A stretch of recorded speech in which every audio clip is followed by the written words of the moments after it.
কবিতাৰ শিৰোনাম মধ্যবিত্ত। সিহঁত হেনো মধ্যবিত্ত, অভিশপ্ত জীৱনৰ কঠোৰতম নিদৰ্শন।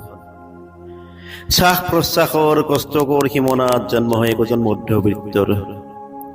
পৰিধান কৰি লৈ তালি তাপলি মৰা কলা কোট এটি, জেপত ভৰাই লৈ পাতি মাৰিব নোৱাৰাকৈ জীৱন প্ৰণালীৰে ভৰপূৰ নীল আশা মোৰ এটি কাহিনী। সপোন সাৰ্থক কৰিবলৈ অসমৰ্থ সিহঁত বিনিদ্ৰ ৰজনীবোৰ কটাই পোৱা নোপোৱাৰ তাগিদাত। নিশাৰ অন্ধকাৰৰ গৰ্ভত হৃদয়ৰ ঔৰসত প্ৰসৱ হৈ বিৰহৰ গৰলে বাতি হলাহল পান কৰি ৰাগিয়াল হৈ পৰে মধ্যবিত্তৰ বেজাৰবোৰ আজাৰ হলেও নিৰ্বিকাৰ সিহঁত অৰ্থৰ ফটা মোনাখন হাতত লৈ।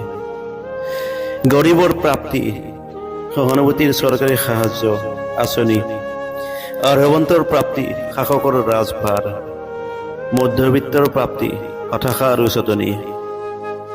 চৰকাৰী আঁচনি চৰকাৰী সাহায্যৰ চাহ নপৰাকৈ সিহঁতৰ বসতি ঘনাঞ্চল।